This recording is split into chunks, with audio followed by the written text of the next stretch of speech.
નમસ્કાર મિત્રો, તાજા અને તમારા ખિસ્સાને ખાલી કરતા સૌથી મોટા સમાચાર. હવે 1 ઓગસ્ટથી થશે મોટા ફેરફારો અને નવા નિયમો, જેમાં એલપીજી અને એટીએફની નવી કિંમત, રેલવે ટિકિટ બુકિંગના નવા નિયમો, બેંક ખાતા ધારકો માટે મોટો ફેરફાર તેમજ ઇન્કમ ટેક્સ રિટર્ન ફાઇલ કરવા માટે, ક્રેડિટ કાર્ડ ધારકો માટે આવ્યા નવા નિયમો અને આધાર કાર્ડના પણ નવા નિયમો. હવે રોજિંદી વસ્તુ તેમજ ઇલેક્ટ્રોનિક અને ઓટોમોબાઈલ વસ્તુની કિંમતમાં થશે વધારો. જીએસટીના કડક નિયમો જાણી લો, નહીતર થશે મોટો દંડ. જેવા મહત્વના સમાચાર જાણતા પહેલાં તમે જો ચેનલમાં નવા હો તો ખાસ મિત્રો આપણી ચેનલને ફટાફટ સબસ્ક્રાઇબ કરી લેજો, કારણ કે રોજના તાજા અને ઉપયોગી એવા મહત્વના સમાચાર આખો દિવસના સમયસર અમે તમને આપતા રહીશું. વિડીયો પસંદ આવે તો લાઈક કરી દેજો અને વધુને વધુ આપના મિત્રોને ઝડપથી પહોંચાડી દેજો. તો મિત્રો, જુલાઈ મહિનો પૂરો થવાનો છે અને 1 ઓગસ્ટ 2026થી ઘણા નવા નાણાકીય ફેરફારો અમલમાં આવવાના છે. આ ફેરફારો સામાન્ય લોકોના ખિસ્સા ઉપર અને દૈનિક ખર્ચ પર સીધી અસર કરી શકે છે. દર મહિનાની જેમ આ વખતે પણ બેન્કિંગ રોકાણ, કર, રેલવે ટિકિટ બુકિંગ, એલપીજી સિલિન્ડરના ભાવ અને અન્ય કેટલીક આવશ્યક સેવાઓ સંબંધિત નિયમોમાં ફેરફાર થવાની સંભાવના છે. જો તમે નવા મહિનાની મુશ્કેલી મુક્ત શરૂઆત કરવા ઈચ્છતા હો તો આ ફેરફારો વિશે અગાઉથી જાગૃત રહેવું ખૂબ જ મહત્વપૂર્ણ છે. પરંતુ મિત્રો, કેટલીક વાર નવા નિયમોની ફેરફારથી પણ વાકેફ ન રહેવાથી વધારાના શુલ્ક અથવા મહત્વપૂર્ણ કાર્યો પૂર્ણ કરવામાં મુશ્કેલીનો સામનો કરવો પડી શકે છે. તેથી ઓગસ્ટના અમલમાં આવનારા નવા નિયમોનું સમજવું તમારા માટે ફાયદાકારક રહેશે. અમે તમને 1 ઓગસ્ટ 2026થી થનારા મુખ્ય નાણાકીય ફેરફારો અને તમારા ખિસ્સાને કેવી રીતે અસર કરી શકે તેના વિશે જણાવીશું. તો ચાલો મિત્રો, જાણી લઈએ મોટા ફેરફારો. સૌથી મોટો અને મહત્વનો ફેરફાર રેલવેમાં મુસાફરી કરતા વ્યક્તિઓ માટે 1 ઓગસ્ટ 2026થી અમલમાં આવતા રેલવેએ તત્કાલ ટિકિટ બુકિંગ પ્રક્રિયામાં ફેરફાર કર્યો છે. નવા નિયમો હેઠળ ટોકન જાહેર કરવાનો સમય હવે તત્કાલ ટિકિટ બુકિંગ શરૂ કરવાના સમયની સાથે જ સુસંગત છે. ઇન્ડિયન એક્સપ્રેસના અહેવાલ મુજબ આનો હેતુ રિઝર્વેશન કાઉન્ટર પર ભીડ ઘટાડવા અને મુસાફરો માટે ટિકિટ બુકિંગને સરળ બનાવવા માટેનો છે. અગાઉ લોકોને ટોકન મેળવવા અને પછી ટિકિટ બુક કરવા માટે અલગ અલગ સમયે કાઉન્ટરની મુલાકાત લેવી પડતી હતી. જોકે નવી સિસ્ટમ આ મુશ્કેલી ઘટાડશે અને આનાથી મુસાફરોનો સમય પણ બચશે અને ટિકિટ બુકિંગની પ્રક્રિયામાં સુધારો થશે. બીજો મહત્વનો ફેરફાર ઇન્કમ ટેક્સ રિટર્ન ફાઇલ કરવા માટે. નાણાકીય વર્ષ 2026-27 માટે ITR 1 અને ITR 2 ફોર્મ ભરવાની અંતિમ તારીખ 31 જુલાઈ 2026 નક્કી કરવામાં આવી હતી. જે લોકો આ સમયગાળામાં ઇન્કમ ટેક્સ રિટર્ન ફાઇલ કરવામાં નિષ્ફળ જાય છે તેને હવે દંડ થશે. વિલંબિત રિટર્ન ચોક્કસ કર વ્યવસ્થા પર પ્રતિબંધ રીતે ચાલી શકે છે.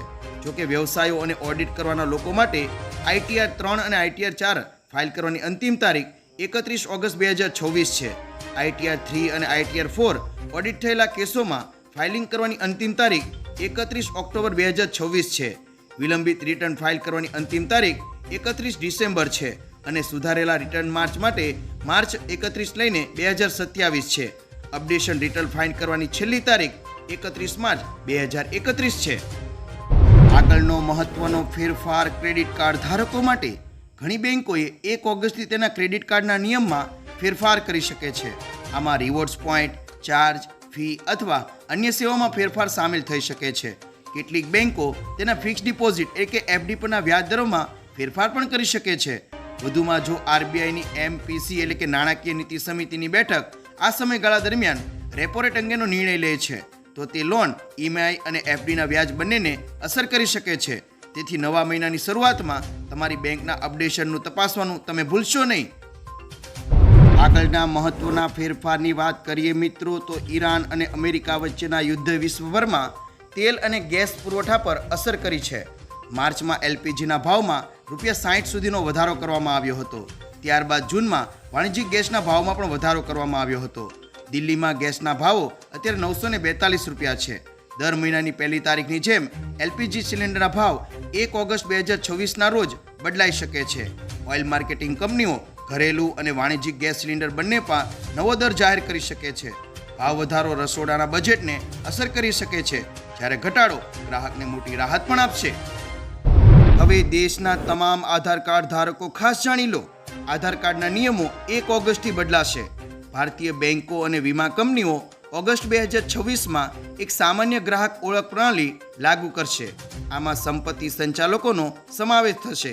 આ નવી સિસ્ટમને સેન્ટ્રલ નો યોર કસ્ટમર 2.0 કહેવામાં આવશે.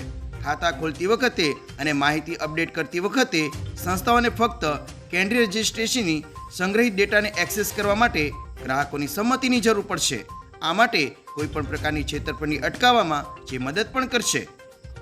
શું મિત્રો તમે હવાઈ મુસાફરી કરો છો તો જાણી લો મોટો ફેરફાર. એટીએફ એટલે કે હવાઈ ઈંધણની કિંમતમાં થશે ફેરફાર. એલપીજીની સાથે જ ઓઇલ માર્કેટિંગ કંપનીઓ એર ટર્બાઇન ફ્યુઅલ એટલે કે એટીએફ એટલે કે હવાઈ ઈંધણના નવા ભાવ જાહેર કરશે. એટીએફના દરોમાં થતા ફેરફારો સીધો હવાઈ મુસાફરીના ભાડાને અસર કરે છે.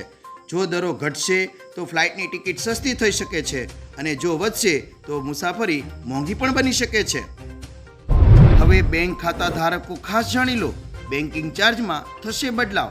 1 ઓગસ્ટ 2026થી કેટલીક બેંકો પોતાની સેવાઓ પર લાગતા ચાર્જીસ બદલી શકે છે.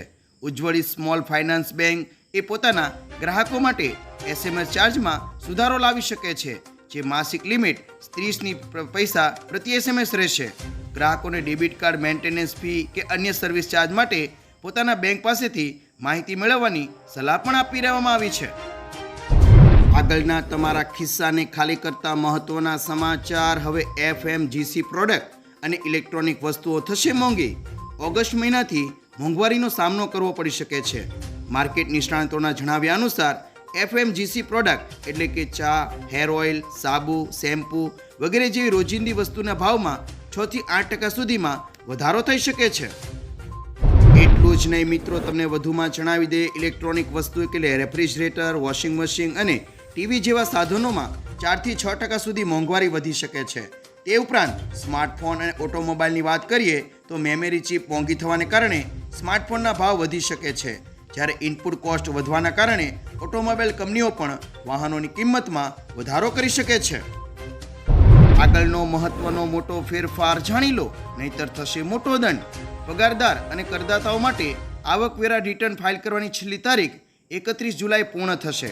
હવે મોડું રિટર્ન ભરનારાઓને તેમની આવક અનુસાર 1000 રૂપિયાથી લઈને 5000 સુધીનો દંડ ચૂકવવો પડી શકે છે. જ્યારે નાના વેપારીઓ અને ફ્રીલાન્સર્સ જેવા કલમ 44 AD અને 44 ADA હેઠળ આવતા કરદાતાઓ માટે આઈટીઆર ફાઇલ કરવાની છેલ્લી તારીખ 31 ઓગસ્ટ નક્કી કરવામાં આવી છે. સમય મર્યાદા બાદ રિટર્ન ભરનારા લેટ ફી ઉપરાંત બાકી ટેક્સ પર વ્યાજ પણ ચૂકવવું પડશે.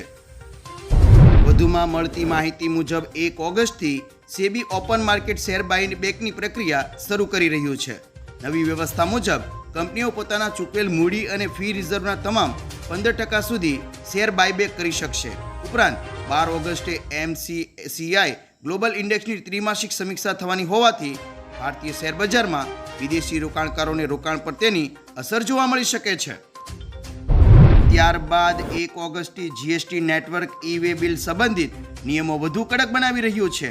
હવે bill to ship to transaction ship to પક્ષનો જીએસટી IN આપવો ફરજિયાત રહેશે. ઉપરાંત એકવાર ઇનોવેશન રેફરન્સ નંબર જનરેટ થઈ ગયા બાદ તેમાં કોઈ પણ પ્રકારનો ફેરફાર કરી શકાશે નહીં. 1 ઓગસ્ટથી અમલમાં આવનારા આ તમામ ફેરફારોની સીધી અસર ઘર ખર્ચ, લોન, રોકાણ, બેન્કિંગ અને ટેક્સ સંબંધિત આયોજન પર પડશે. તેથી સમયસર જરૂરી માહિતી મેળવી અને નાણાકીય આયોજન કરવું દરેક માટે ખૂબ જ મહત્વપૂર્ણ રહેશે.